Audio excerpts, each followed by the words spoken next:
we're the Big Step.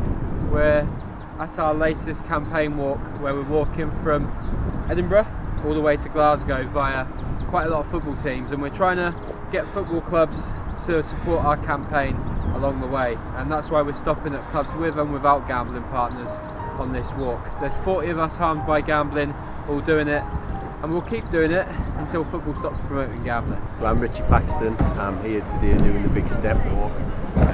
So the whole point of today is trying to campaign about getting gambling kicked out of football. I had a 15-year addiction with gambling, and football was my sort of route into gambling when I was involved. Gambling ads are advertised everywhere in football now, and it's there for kids to see and families to see, and it's in your face all the time. It's really refreshing, really, coming to a club here like Hearts where they don't have any sort of gambling adverts at all at the football club. It's quite impressive, you know. And I think the fact that these can manage to sustain their sort of long-term future without having gambling ads shows that it is possible within football. Yeah, so since 2014, Hearts as a club has taken no direct money from gambling companies. How hard or easy has it been to find other sponsors? I mean, we found it fairly easy, to be honest.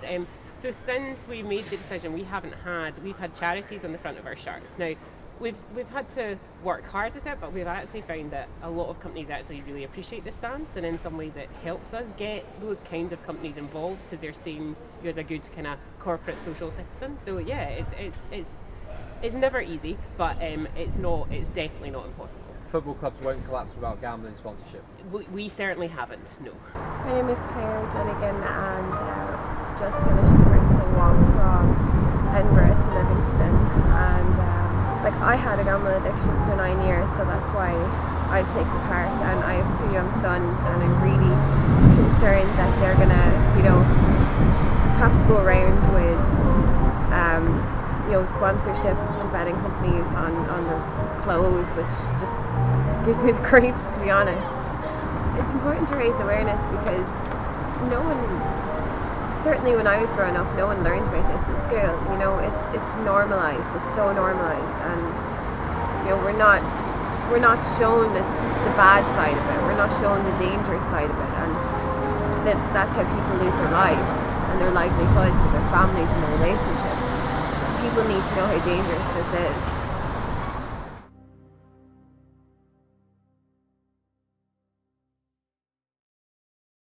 Hi, my name's Chris. Big Step Day 2.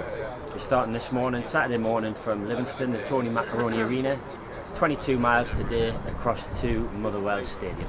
Yeah, so at the moment there's more and more clubs aware of the Big Step, more and more clubs signing up to get on board with the message, and we feel like there's momentum starting to build, so hopefully that will snowball and the message will get far and wide. Hi, I'm Jack, and I'm a psychological therapist from Manchester. And I'm doing this walk because gambling advertising has no place in our society anymore. You've got a product which is potentially addictive and very dangerous and can lead to very high rates of suicide and mental health crisis and financial ruin, and you've got advertising which is telling you that this is safe and you can gamble responsibly. What the science is telling us is that that's not possible. Psychology has been massive in advertising for so long. Why is so much money spent by big business? Because advertising works. Now, if you're watching Match of the Day or any of your favourite football clubs, you're exposed to a constant bombardment of messages about gambling, and it's only there because it works. So think of how many children in this country watch football, millions, and they're constantly exposed to something which is potentially so dangerous. I'm Joe and I'm walking with the Big Step. Yeah, really tough day, mentally, definitely. Really hard day for sure. Shocking weather. Everyone's spread out among many miles, definitely, but it's great seeing just the yellow jumpers in the distance, yellow hats in the distance. Just keeping you going, definitely really good. Good to walk with so many good people that have suffered similarly and listen to everyone's stories, life experiences, and keeps you going when your mind tells you to stop. Today I found really hard mentally. I think I walked and spoke with 3 people that had lost family members yesterday, realising the tragic places this takes you to. That's what kept us going today. And believe me, I wanted to stop a lot today. Tears for about half a mile, so that's what keeps you going, definitely.